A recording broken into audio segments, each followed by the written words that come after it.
This project is an honest and in-depth perspective of and from former students of Milt and Hershey School. We call ourselves Milts. An organic, open discussion of life before, during, and after attending MHS. What's up, everybody? Welcome back to Milt Talk Podcast. We got another great conversation ahead of us here where we got the beautiful, my sis, Brenda Armstrong, also known as Gooch. Gooch! What it is? Gooch, for the people who don't know you, can you tell them what year you graduated? 1986. 1986. All right. And it's funny because for some reason I always thought you was in 87. I didn't realize, you know what I mean? Because you was a legend when we was coming up. So it's funny, like, you know, I thought you and the Goey were in the same class for a while, but it's rare we got somebody older than the Goey. Let me stop messing with him. I can only. Jackie, this is why Stephanie and I, we just tell people the chicks of 86. I like it. So they can remember who they have been speaking to. There you go. Hey, and so for the people, when did you come to the Milt? When was your start date? The month, April of 1978.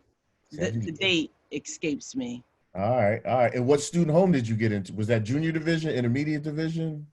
It was April. I guess someone figured it was a good idea to acclimate you to your little class moving up to intermediate division at the end of the school year in April.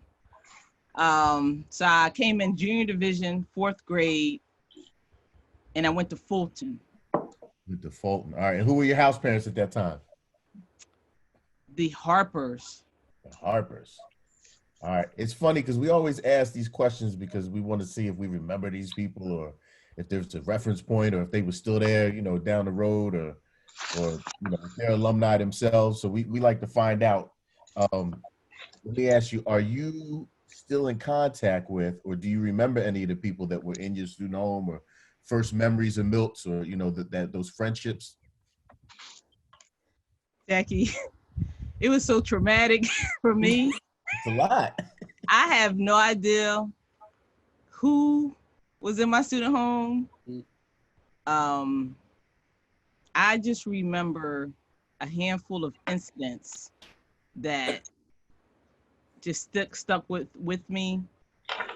The overall kind of like atmosphere of my experience. The who was around me, and it's a blur. Blank. Yeah, a blank. Okay, so people tell us about what are those experiences? What are those memories? What happened? A lot of people don't know. I hated the Milt. Okay. And it took me about 6 years to really get around being there. I mean, I was still calling my mom in the 10th grade, like I could come home and play ball at Dobbins, you know, in Philadelphia.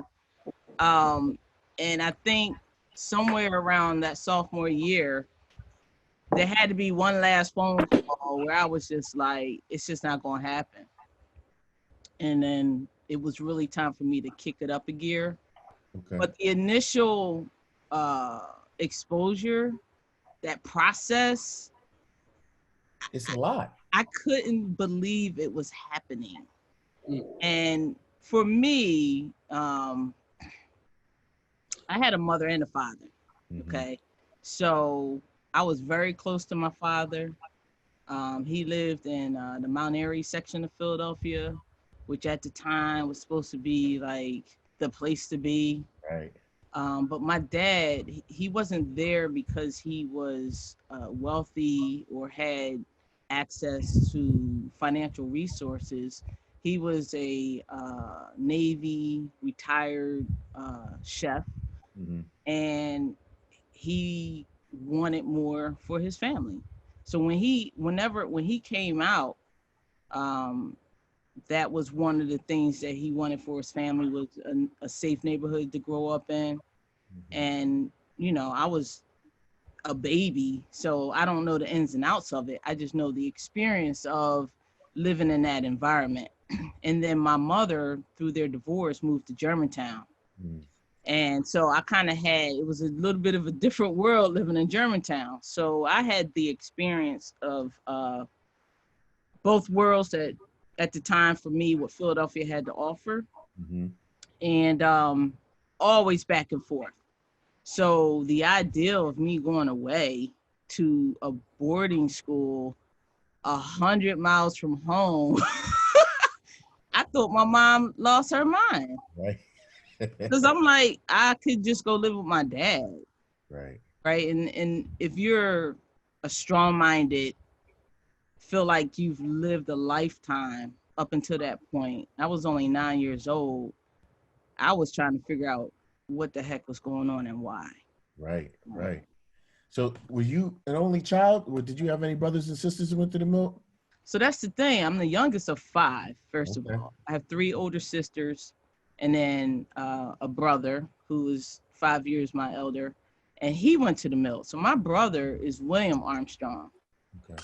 And but when he went to the Milt, he was in the 9th grade. He must have just got in, because I think maybe being a freshman was the latest you could get in at the time. Okay. And he went to his student home was actually, you guys could probably help me, on 322 by the sign when you first coming into Ridgeway, one of those down there. Okay. Southfield. No, when you coming in, That's not 322. when you Fort Founders Hall. Plainfield. exactly, Plainfield. it might have been Plainfield. To the right, there's these student homes that sit way in the back. And that's where he was at. But I could never see him. I never spoke to him. I dreamed about running away to his student home so he could take me home. And then Sunday church was really the only time I would even get a glimpse of him, you know? Right. So for me, the experience was very, very painful. And the day that I was dropped off, I'll never forget. So Mrs. Harper was a very large woman. And honestly, by the time of 9, I don't remember seeing a woman, 1, that large, and 2, she was white with this gray curly hair. And her husband was so tall. He had to be over 6'4". So to me, they were larger than life. I was just like, why would you, my mother, leave me with these people? I couldn't understand it. So they do this thing where they show you around the house and everybody's all happy and smiling. And then I'll never forget, I went back upstairs for something. Like they were trying to peel me away from my mom. Man, when I came back downstairs, my mother and my sister were gone. That was just like, I mean, the tears just flowed. And, the Harpers, like all that smiling and no, it went away. Rap. It was a wrap. And they were like, we got you now. And from there on, it was a battle. It was just a battle. My whole junior division experience was just a battle. Now, was it because of the whole traumatic experience of being at the Milt, or was it the house parents themselves? Both. Just a combination of both? Oh, yeah. I mean, you know, I went back to the Milt back, I forget what year it was. It was the first and only time I think they did a Martin Luther King celebration, and they started having people come back and speak. And they asked me to speak in front of senior division at the Hershey hotel, not hotel, the convention center where we have dinners. And I remember I wrote that speech, and I was telling them the same thing.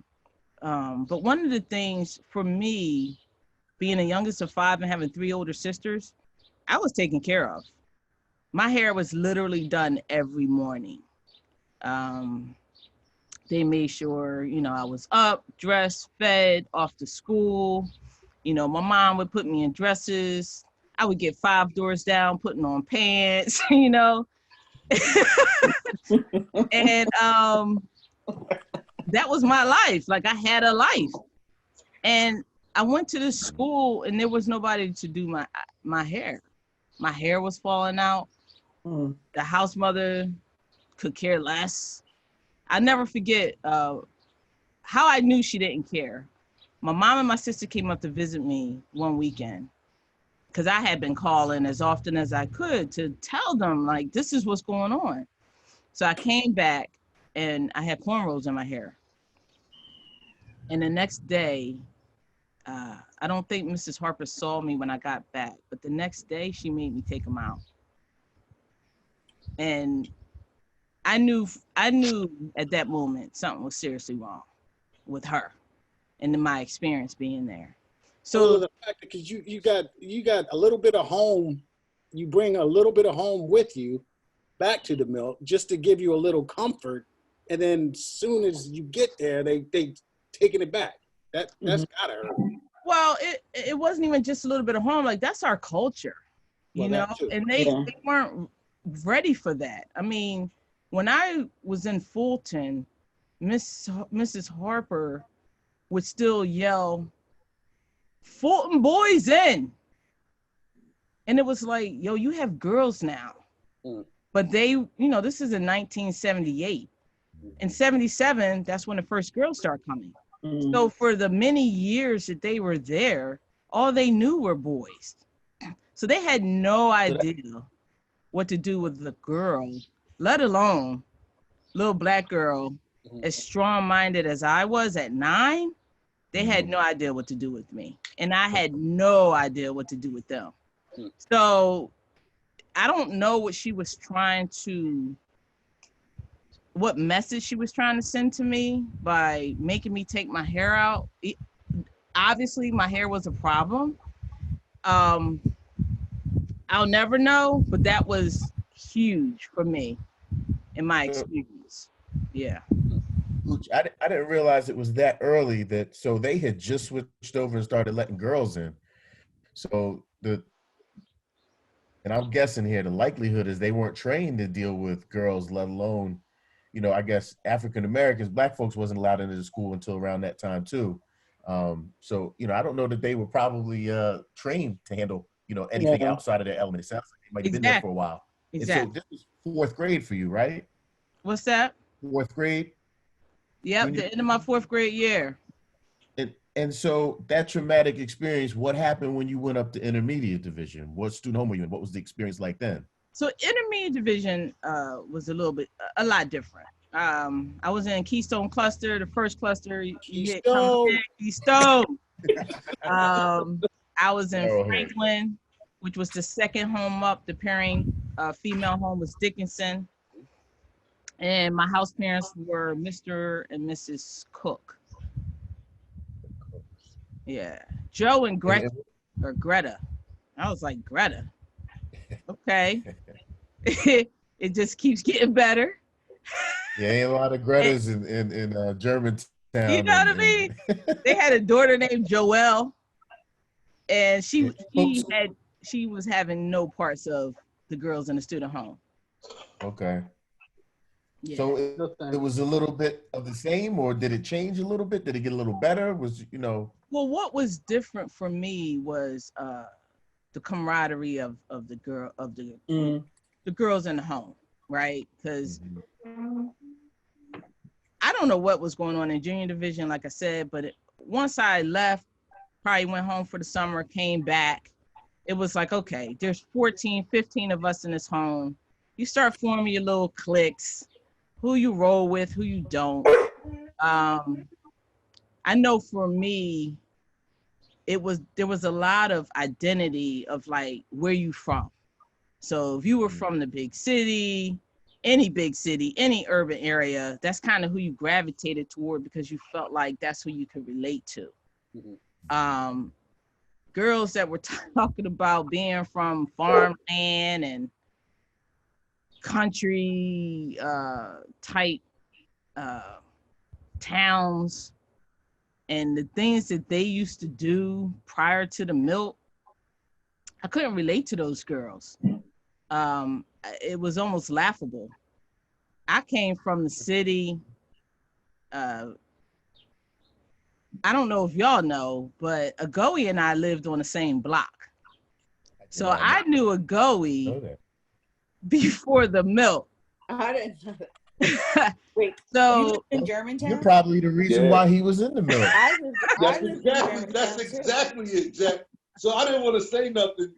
Her mom told my mom, and the rest is history. Yeah. So I mean, and they still remain friends to this day, as well as Brenda and I. But I mean, when she says she had a life before the Milt, I know that life. I know, like, I never seen her in a dress, but on Easter we'd all get dressed. Easter was a big thing for us in our neighborhood. Yeah. And you might still have one of them pictures, Brenda. I do. From back in the day. You're gonna need that. So it's like that, like we would put it together. But Brenda would be with us, like, and we had rules. We had rules for our neighborhood. Like if you came, you were new, and I was probably one of the last or second to last people to move into the neighborhood. You had to do something. If you couldn't run fast, which you had to race everybody. You had to race everybody up Coulter Street. Yeah. Coulter Street was Wait, on a hill. I have to time out here because I lived in Germantown too, and I'm laughing because you're talking about the racing, and that's what we did on our street all the time. We had to race people to like prove you're like exactly. Exactly. Your value. You know? And listen, if you tell Brent, if you couldn't run fast, then you had to be able to like do something like gymnastics. Yeah. Right. If you couldn't do a front handspring or a roundhouse or anything like that, then the only work you had was to go in the back and bail out of this big garage window onto these probably very unsafe and unsanitary mattresses that had been there for years. And I mean, like, the jump was significant. It was like, and it was weird because my stepdad at the time, he used to fix cars back there. And we would wait for him to leave, and then we'd go back there and do all kind of crazy stuff. But that was our spot. And, you know, it's weird because I'm listening to Brenda tell these stories, and it's bringing back, like, vividly memories that I probably haven't had in, I don't know, 35 years plus, and very vivid. Because I remember the day she left. I remember she's like, yo, I'm leaving. I'm getting ready to go away to this school, and I don't know when I'm coming back. It's 100 miles away. Yeah. It was a weird point, and because it's strange. We all, it wasn't just her and I. We were thick. It might have been about 7 of us where when we came home or whatever, the age we were at, it was just like, I felt like we were together all the time. Exactly. I played back then. So the experience, right? So what it looked like, on our block, there were about, by the time Agoe came, his family was probably the 4th significant family as far as those of us who hung out, because there were multiple siblings. So the younger siblings hung tough. Right. The middle siblings hung tough. And then the older siblings hung tough. So we grew up fast. Okay. We tried to mimic and duplicate everything that they did. And then we had our own young identity. So the up the back terminology, as Agoe described, there was like this old, it wasn't just a garage. The garage was underneath the building itself. It was a 2-story building. Right. And you had to go up this huge, long cobblestone alley to get to it. And we were afraid of the alley. We called it the Mummy Dog Alley because there were dogs. Look at it going. He just took it back. There were dogs. No kid right now at the front of the alley. You had to survive running by because they were terrifying in order to get to this. This is great. This building where, quite frankly, we should have lost our lives. Okay? Every time. The fact that we survived hanging out in that building, honestly, is a miracle. The angels were over us, because when he says we used to jump out of the garage door, I'm talking a one-story, like literal one-story, huge, big bay door. For some reason, was on the second floor.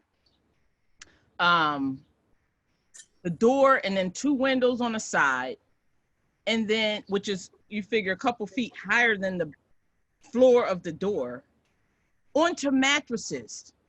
And then the insane kids would go up to the roof, a second-story roof, and leap off the roof onto a mattress. Or maybe they piled up 2 or 3. I don't know. It would flip. We would do front flips out of the window and out of that door. How we didn't, seriously, who's not in a wheelchair to this day is ridiculous. Like, we all should be. So I promise you that. So honestly, it's interesting y'all talking about all this, because like the milk should have been nothing after dealing with all. But see, but it was an interruption. It was an interruption of a world that we didn't suspect would ever happen. Right. Yeah, but we were together. We were together though. Like, I promise you, when I say we were together, it was significant, because everybody, like, it wasn't just the kids that were together. We had the next group of kids that were together, and then the next group of kids that were together, and then you had the parents. Yeah. I feel like all our parents were close. And so when you have that, it was weird. It was just like a weird. Well, they didn't hang out. So they were close in that they shared a common experience and a bond and a goal to see their kids make it through, right? Survive the city, be the best they could be. And that's our experience of how we grew up in that village mentality. Mm-hmm. There was nothing you could do and get away with that somebody's mother wouldn't handle right there on the spot. Oh, right on the spot. And then you had to deal with it again, because they was going to definitely tell your mom. There was no all this secrecy and people minding their business and not caring what you're doing, how you're doing it, how you're speaking, who you're speaking to, and the way that you're speaking to them. I mean, the respect, everybody was mom. There was no Mrs. Tate, Mrs. Van, you know, everybody was mom. Mom Tate, Mom Van, you know, Agoe's mom. What we call your mom? Umi. We had a name for her. Umi. Umi. Yeah. So that's the experience that I left. And being 9 years old and having all of that be in my world, to go to like a farm school, I couldn't, in my mind and in my emotion, I couldn't get it together. It took everybody's, as we've been talking to people, we realize that that period of adapting or not adapting is different for everybody. And so, you know, it's interesting that you and Agoe got this connection. And again, at our age, to remember that stuff so vividly, it was a strong connection. So the Milt is interesting. That's why I was asking about intermediate division, and we're gonna get up to senior division, how you adapted, because it sounds like it took a little bit longer. And the divisions are so separate, you know what I mean, and so different. That's why I wanted to know, as we get into senior division, like I was saying, you're a legend with sports and that stuff. And we're going to get into that down the road. But, you know, the middle school thing is a completely different thing. So that's why I wanted to see how that experience was, you know, because you said it took, what, 6 years, something like that? It's a long time. For me to really accept. That's the whole span of middle school. Right. For me to really accept being at the mill, in my heart, right? Because my mind was like, I got to figure this out and make it work. So intermediate division was interesting because I was in the 5th grade. It starts in the 5th grade, and you're in a home, 15 girls. So it's 5th through 8th grade. And the 8th graders, like my big sister, immediately was Angie Green. Okay. Okay. And listen, Angie Green was like a Diana Ross persona. Okay. And she knew how to play the game that you needed to play with house parents. And I remember I used to watch her, like, who acts like that? Because I didn't know. Actually, my big sister, she reminded me of my big sister. Personality bigger than life, bubbly, energy, and it ran the spectrum, right? So as happy and jolly as she could be, you know, there was that other side where you just be like, all right, I'm gonna leave you alone today, right? I believe her alone. Yeah. So the in-home experience was one where, so for me having 3 older sisters, I in my mind and in my emotion, it was about replacing that experience. So me trying to figure out, so who are my big sisters now? Right. And so intermediate division was the beginning of adapting and adopting a new family. It didn't start for me in junior division. So you have, you know, your Angie Greens, Missy Lewis, Liz Gilliams, Patty Fedorenko, Judy Shockley. Like that list for me was pretty big. And then that eventually that went to high school, but just trying to get through intermediate division, that was the 5th grade. Right. That's kind of what helped me to at least adjust. But once she left, and once those older girls left, intermediate division took on a whole different environment. And I know in my student home, I had girls from the city who brought the city to Hershey. The Milt. Yeah. And it was like Philly versus Harrisburg. And there was bullying going on. There was a lot of this clique, that clique, black, white. And, you know, one of the things I brought to the Milt was I got my big heart from my dad. You know, what Goey will remember is my dad would pull up on the block in the Brady Bunch station wagon and pile in the whole block, that station wagon, and go to the drive-in, and we would have a ball.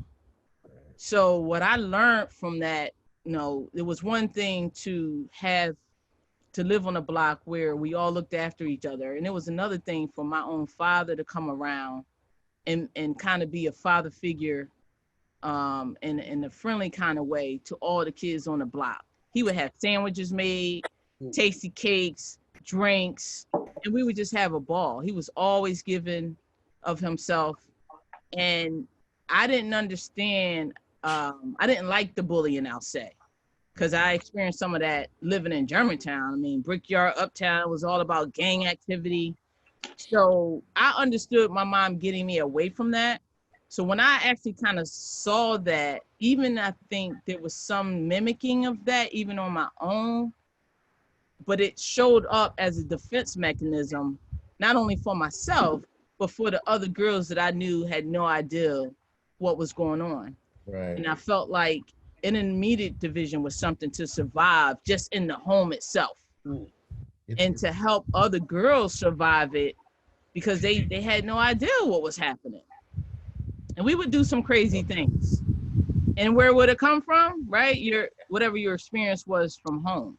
Because I had girls one weekend, we had the substitutes that would come in, and it's probably the most extreme behavior I ever engaged in. And I had girls jumping off the roof.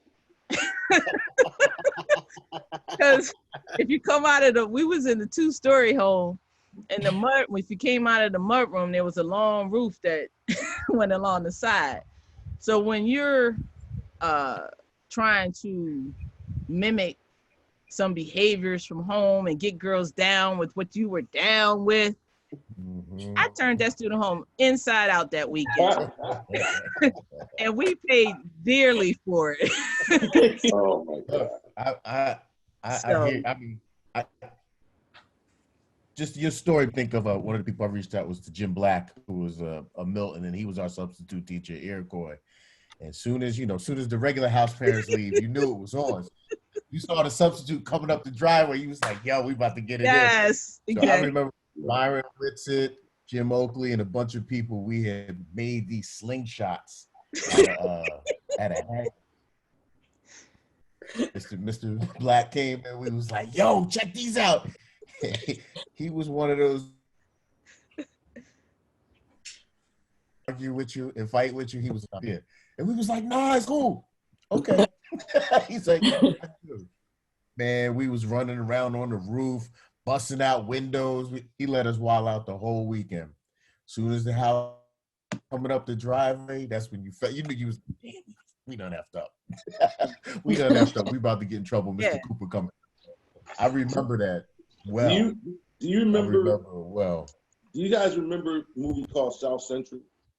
And the whole point of the matter is I'm listening to this, and it's a young kid, and he's growing up in South Central Los Angeles, and he winds up getting in trouble, and he goes to a home. And he goes to the home, and all the boys are looking at him. And his name, I think his name was J-Rock or something like that. And he gets to his bed, all these boys come around him like they're about to swoop him. And he says, "Dude's here." Somebody does some gangster stuff, and everybody walks away from him. And that kind of makes me feel about like the Milt, like when you first come, and like your parents leave, the smoke clears, you ain't crying no more, and you just kind of feeling your way out, and then the guys start trying to, figure out who you are. And I feel like that's it wasn't a Milton Hershey thing, but it was a Milton Hershey thing, because at that particular moment, people were trying to figure out where you stand. And and if you don't, what you about? Right. And if you don't, I feel like some of those guys can walk right over you. And it don't matter how old you are. It don't matter what, because they already have their teams already set up. So when you get in there, you gotta make a stand for yourself. And I really remember that, but I was always kind of big and really black, so I think really I didn't have a lot of issues. But the thing's going for you. But I really remember that though. And so when Brenda said like you had to do something like jump off, like I was already prepared for anything like that. Right. So I mean, I just wanted to interject that moment. It's one of those moments that I feel like everybody has at the Milt, just in a different way. Hey, Jackie. Yeah. So there was one thing, another thing that was pivotal, and like very significant in junior division. The kids called the house parents mom and pop. And I'll never forget, they were like, "So we're mom and pop Harper." And I was like, I have a mom and pop, so I'm not calling you that. And that's what really got us off on the wrong foot. I couldn't understand why I should call them mom and pop. And I mean, they demanded it. So like every day that I didn't call them that, like they resented and like hated me even more. And I'm looking around at the other little kids like why would y'all call them mom and pop? Because I didn't have why I was there, let alone why these other kids were there, and who had a mom and who had a pop and whatever that looked like. And I bring that up because everybody's background start to learn in the intermediate division, so because we would talk more and try and get to know each other better, and how different everybody's situations were.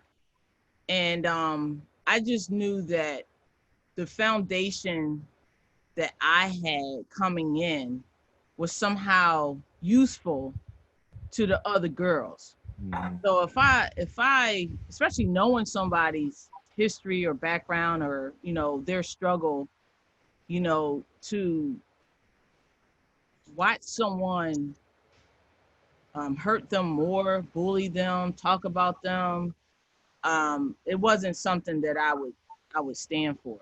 So that's where I would kind of get into issues. But That's your identity. Hold on, because I want to bring you in next. That to me, that was always your identity. You was always a leader, Gooch.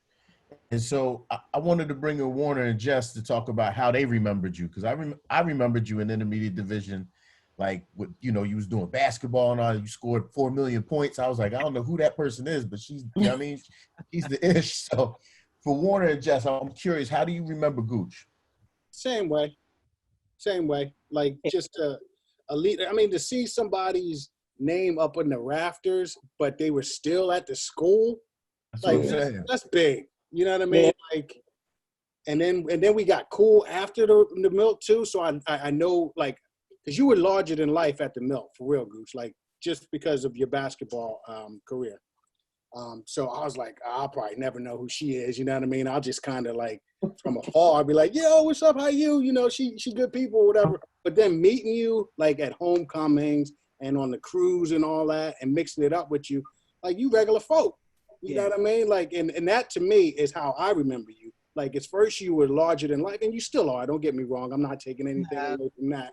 But to know that you were regular folk too is more important than any career records that you ever had at the Mill, to me. Right. Yeah. Yes. I would say the same way, like definitely larger than life. Like I remember, just being a girl and you're like, oh my God, Brenda Armstrong, like she's such a great athlete. Like, oh my gosh, like what's it gonna be like? Like, it was, your name came up a lot, and I think people were afraid a little bit. Guys and girls alike too. Like, not just girls. There was guys like, I ain't messing with that. Jack, you guys, I was so focused, right? I was so focused. I was like, I gotta survive this. And where it started, how I survived in an intermediate division was through competition. And what I will say is what Milt Hershey provided during the intermediate years were the games. So believe it or not, the checkers, the chess, the ping pong competitions, right? I was all about it. Punt, pass, and kick, physical fitness, Arnold Schwarzenegger's, national physical fitness and all that. It gave me something to focus on and to try and work hard at, excel at, try and be the best that I could be, but yet bring others along and get them involved, because I just saw the struggle that we all were experiencing of how to adapt, how to make the best of the situation, how to take advantage of what the school had to offer at that time, which doesn't look anything like it does today. Right. And I had girls out there. Basketball began, that was my thing. I brought that kind of from Philly, because junior division had those padded gyms, and I was just like, what is this? Wow. It was very interesting. But in intermediate division, they kicked us outside all the time. It did not matter. All the time. Temperature was cold, hot. The gnats, just surviving gnats was a feat in the summertime. And the only thing I think that kept me sane was sports. And I would get the girls to rebound for me. We had free throw competition. So it was always them, that was like their best effort to get us involved in something, be competitive, sportsmanship, leadership, like who's going to rise inside of competition.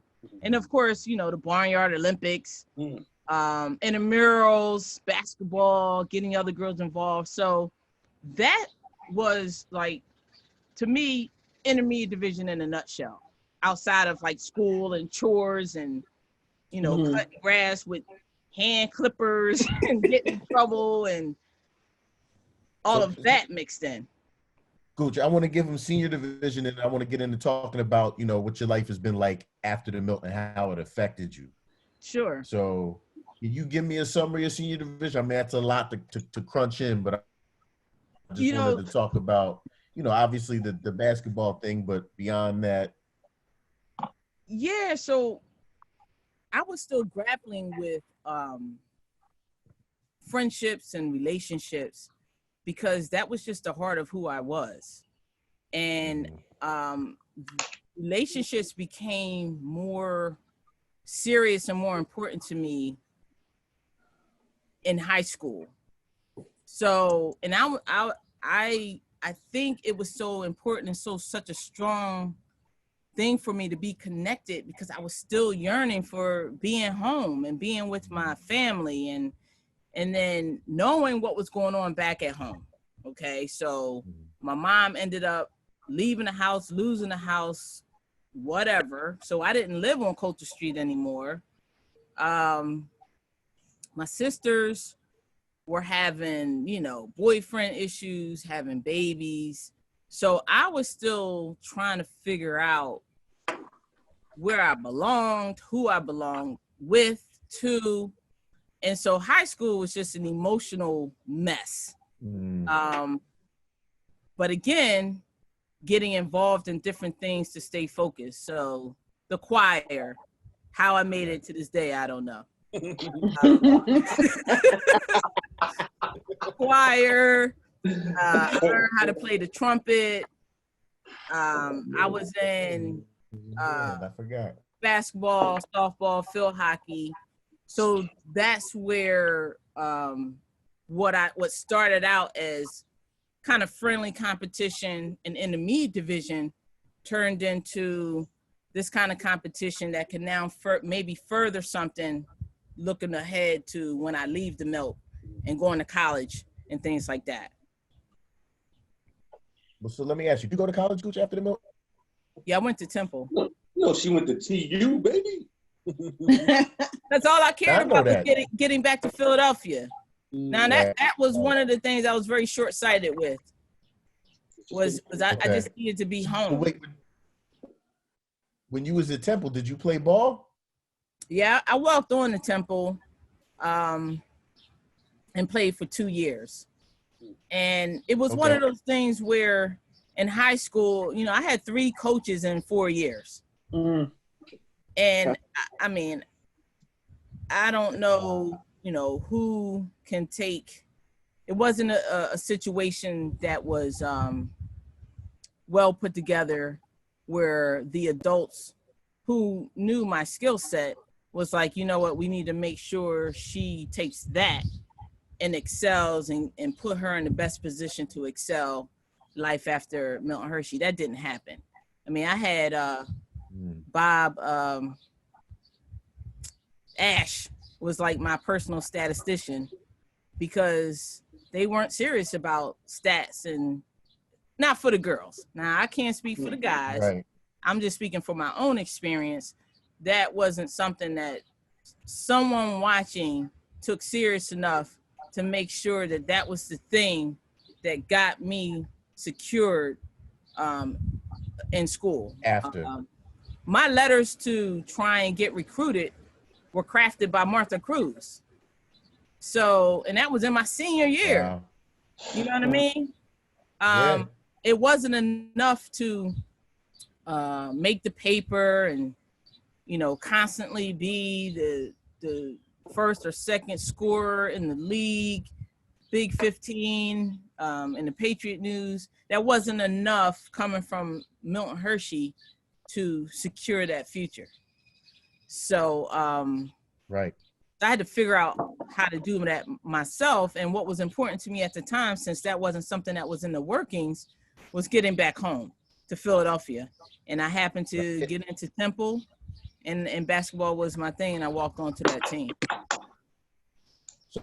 So I know, at Temple, and now you're home, you're not at the Milt anymore. Once you was done with Temple, you were a state trooper for a while. Is that correct?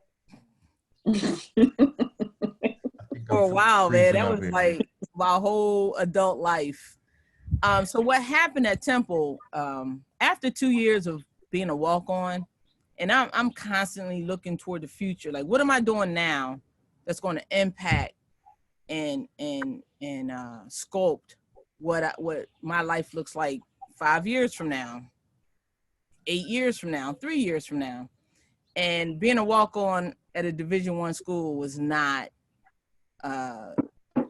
suitable for some future that I was able to look forward to, because it wasn't lining me up for, say, a future in basketball, right? Because at the time there was no WNBA. There was you could go to Europe, right. But who's going to Europe as a walk-on who's not getting the time and exposure? I mean, that's a whole process, right? And I just had to really look at why I was spending that much time, because to be a Division I athlete or any academic athlete, that's a lot of time and effort and hard work, and to what end? And so even though I had a great love for the game and I would have spent the rest of my life playing ball, that just to me wasn't a realistic option. So one of the things being in Hershey that was a constant in the back of my mind was the state police. Because when my father used to drive the turnpike, he was scared to death to get pulled over by Smokey the Bear, right? And we would pass them. The State Police Academy is right down the street from what was at the time Senior Hall for us. Mm-hmm. They would practice driving on Hershey Park, the Hershey Park parking lot. So you could be in class or be out at lunch and see the state police presence. And I knew early, like maybe my freshman year, that I wanted to get into law enforcement. And so when I went to Temple, I majored in criminal justice. I played ball. And after 2 years, I was like, I need to get serious about what my law enforcement career is going to look like. So I quit. And I got into loss prevention. I actually worked at Strawbridge and Clothier down on 8th and Market, which was like a staple, in the city of Philadelphia back then. And I worked there in loss prevention. Yeah. And then by the time I was in my 4th year at Temple, they came around recruiting and I applied, and the rest was history. So I became a trooper. I was 21 years old in the academy. And I couldn't believe I was back in Hershey. I was just like, irony of it, right? Nobody is playing a trick on my life. All these years I begged to get away from here, right? And that was like my running joke in my mind. But I will tell you, you talk about leaving the Milt and going out into the world, the State Police Academy was nothing to me. I used to laugh at the struggles the guys in particular would have. I mean, they struggle being away from home. They struggle with the chores. They struggle with the discipline. They struggle with the merit system. I mean, grown men just crying and whining, and they didn't know how to handle the structure and the pressure they put on you, because they, it's about breaking you down to build you up. Paramilitary type institution doesn't go as far as the military itself, but it's structured in that same way. Right. And for me, I just laughed through the whole thing. Right. And being a prior athlete, right? I was running circles around them guys, right? So for me, the Milt prepared me for the life in the academy and a career as a state trooper. I'm going to tag a Goey in now, because this is something that we talked about, and the Goey had said before, being in the military, and a bunch of people that I know that went to the military after the military said the same exact thing. They was like, it was a cakewalk in sense of, people coming from the public or wherever they're coming from, they're not built for it. We're built for it plus. So it's kind of like you just in the back, like, okay, I'll knock that out. But, yeah. I feel like, according to what student home you went to in intermediate division and your experiences, it just prepared you. Like I went to the military, and Munch went in like 3 months before me. So Munch would send me letters about everything and what to expect. So everything that happened, I was already ready for. And even if it might have been tough, it was no comparison to, you know, making your bed in Tuscarora or Misconnet. You know, just dealing with some of it was a joke. It was a joke. We laughed and I laughed. And you know, but again, the concept of other grown people who are, well, at least our age at the time, I was 18 when I went in, but they just couldn't make the transition. So we lost a lot of people. And I'm sure you lost a lot of people at the State Police Academy. That their success to failure rate still is second to none in any type of academy. Pennsylvania State Police, they got a really tough program there. But according to what your background is, it's either really good or you wind up getting, you know, failing out or getting kicked out or asked to leave, however they word it for you. All right, so, now Goose, let me ask you this, because you are a staple up at homecoming. So for you to say that you hated the Milt, I know. It's terrible. This is news to me. I know. You know, so my question now is, what makes you go back to homecoming? What makes you go back to homecoming? Well, in the beginning, you know, like when we were fresh out of, you know, graduated from 1986, it was all about staying connected because that was the new family. I mean, the older girls that I mentioned, like they were the big sisters now. Mm-hmm. And so when I came home, and I remember Agoe saying this, I had a home, I had my mom, I still had my dad, my sisters were grown, living wherever they were living. And we weren't the 9, 10, 11-year-olds that they sent away. So I didn't know them and they didn't really know me. They just remembered the brat that I was before I went, who lived like this lifetime before Milt and Hershey, and the little girl that they used to take care of and make sure I was safe. And now I came home and I was this like strong, independent, going to college, doing my thing, playing ball, had structure, had all these things going on. And trying to relate to their life in the city and kids and all that, it was a different world. So what I could relate to were the people I just grew up with for 8 years, right? So we just tried to stay connected as best as that we could.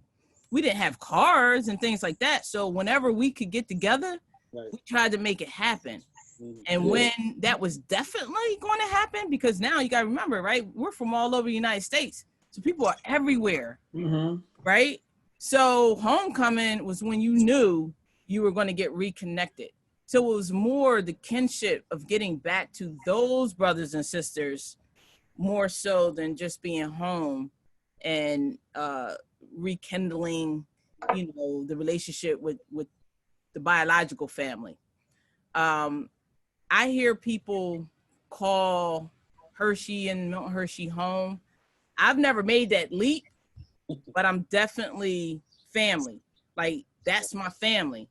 So for me, it's easy to not only go back, but to give back, because even though I don't relate as strong as some people to the whole homie part of it, I relate strongly to the family part of it. I relate to what it takes to understand or try to understand the new situation you're now in, being at a boarding school, at Milt and Hershey in particular, and anything that I can do over those years that I've been going to give back, to be of support, to be an ear, whatever, to me is what it all became about. So it's just family. So it's the family aspect and not home. I could never separate that. Exactly. Ever. You know what I mean? Like if you're home, it's family. And if it's family, you're home. But the way you put it, that makes a lot more sense than I would have myself. would have thought of it, because I still think of it as home. Like Right. I go back up there, that's my reset button. Whenever I need to get my hair right, I go up to Hershey and stay for a couple of hours, try to, go through the old routes that we used to do and whatnot to get my hair right. But of course, the family thing, and that goes outside of Hershey as well. Like meeting up with you and everybody up for the cruise, like that wasn't home, but that was definitely family. Exactly. You know what I mean? So I understand exactly what you're saying. Right. And so given what I've described has allowed for me to have that distinction, because I was always drawn back to getting back home. So there was nothing that could really take the place of home for me, because I had such strong roots back in Philadelphia. So you said that you didn't really like it there when you were there. Was there a point after you graduated where you kind of where you grew to appreciate what the school offered and that kind of stuff? Yeah, absolutely. So the cool thing I can say about my whole emotional experience and my mental approach was that I was able to get over it. I didn't resent my mother. I didn't have like that kind of energy that was about anger and things like that. It was just traumatic, for me. So I could appreciate the unselfish act that my mom made that choice for myself and my brother, because, I'm 9-10 years old thinking I got the world in the palm of my hands, having a good time. I got my whole family, my dad. Meanwhile, my mom's 40 years old. Like, I'm a single mom of 5. Yeah, they have their dad, but how am I surviving? What am I doing? My mom was going to school, working, still trying to figure out what the rest of her life was going to look like. At 9 years old, I'm not thinking about that, right? So as I get older and I begin to understand, even at a young age, like the sacrifice that was for her, to put me and my brother in what she felt was a better situation, I could appreciate that. And I can appreciate a school who, at the time, 1978 through 86, they were still trying to figure it out as well, right? And so they had it set up for the students that they now were servicing the best of their ability. No, when I got there in 78, they weren't ready for an African-American female from Philadelphia to come there and feel safe or feel wanted or feel embraced by what they had to offer. That wasn't something that I think that they knew how to prepare for. It was like trial and error. And it was what it was. So I'm not the type of person who takes a situation and has it be ugly. Like, so what? I hated it there. But that doesn't mean I hated the school. It means that my experience was traumatic. It was emotional. I had to figure out, like, how do I get beyond, like, feeling so Separated. disconnected and separate from a world that I knew and enjoyed. So I absolutely appreciate what the Milt had to offer, because there was a time where you have to have a conversation, looking around, seeing how other people are coping.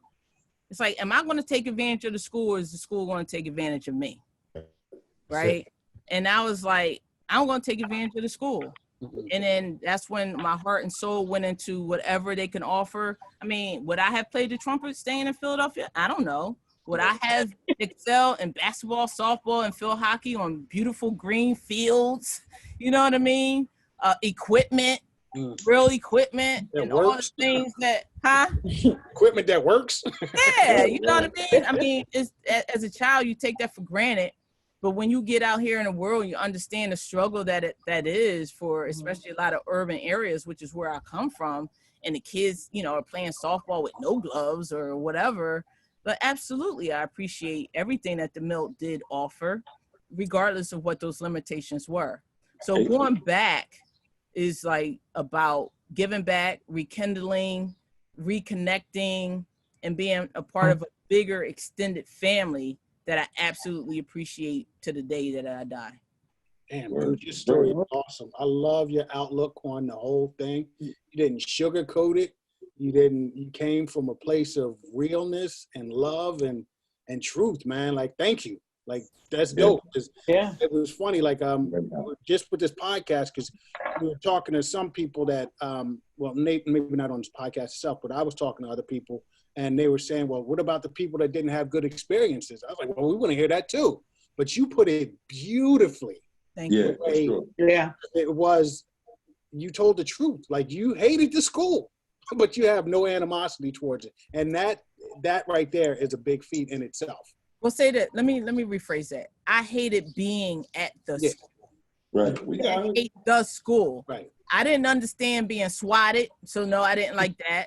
Right. I didn't appreciate or understand the adult power and domination. Right. Because as a child, I was very keen to all of that, and I was just like, if I felt like an adult was like not necessarily lying, but like twisting the truth a little bit, Right. so that I could be in trouble, or purposely holding us back to be late for school so we could get swats. Right. Like, I was really in tune to that. And I'm like, I'm in an environment that you have to really pay attention to what's going on, who you are, what you're about, and what you're trying to accomplish being here, because they could just literally break you in so many different ways if you're not allowing yourself to be a part of the process. Right. And figure out for yourself how you're going to not only survive it, but take advantage of it for your betterment. It's like you know the rules, but you got to make those rules work for you. Exactly. You got to One last question. I got this one thing. Yes. So we talked a lot about relationships, and I know because you were a year ahead of me. The relationships that we make. Yeah. Is there anybody that was at the Milt that, people get out over the years, they get kicked out, they get out on their own? Is there anybody that you really missed that you were really close to that got out that you kind of wish would have stayed in, and maybe you guys could have connected, or did you take the chance to try and reconnect with them at any point? Well, what's funny about that is I stayed in touch with those people for a long time, and some of them even to this day. Wow. And I'm talking, when Carmen Morales got left or whatever that was about, I was in touch with her for the next 40 years. Casey Mink, she left early in our high school days. She lives in San Diego. I'm still in touch with her. So, brother Bill. So, I mean, I can go on and on and on. There were people who I was very close to, who left for one reason or another. And I've always stayed in touch with them throughout the years. And sometimes they come back, sometimes they don't. But I get to still enjoy those relationships. Wow. And I will say this too, and just to piggyback, I think off of something, I think it was you, Agoe, who said, and the people I've run into who voluntarily was like, I'm out of here, and they left. Anytime I've either run into them or reconnected with them, I've never met a person who left the Milt that didn't regret it. Ooh, how about that? Never. Hey, good. And they won't say it, but you can see it. Yeah. Well, I mean, some of them are doing quite well, or whatever that is, but they understood right after the fact the foundation that the school was trying to prepare them for, and they never really got that back. And then if they did, it took many, many years. That's what I mean by you can see it. It doesn't necessarily mean they're not. Oh, right. Doing well. Yeah. Because there's a few people that I was very close with, and they don't want to. It's almost like there's an unwritten conversation they want to have, and for whatever reason we haven't had it. But still, I understand it. But I just wanted to ask you that, JB. I know we gotta wrap up. Yeah, I was gonna say, Gooch, we're getting close to our time, and I know for me personally, wanted to thank you for coming on. You were one of the first names that came up when we started talking about doing this project. And it's interesting hearing your perspective on everything, just like what Warner was alluding to. Like, it's interesting to hear how tough it was for you at the Milt, because you're like a super alumni in my eyes. I know you still keep up with a lot of people, and you know you love the Milt, and it's nice to have you on. So I just wanted to say thank you. I appreciate you guys asking me, spending this time, doing what you're doing. It's an honor to be a part of it, and you're welcome, and thank you. All right, sis, we love you. Love you back. Thank you. I'm gonna reach out to you later. All right. All right. All right.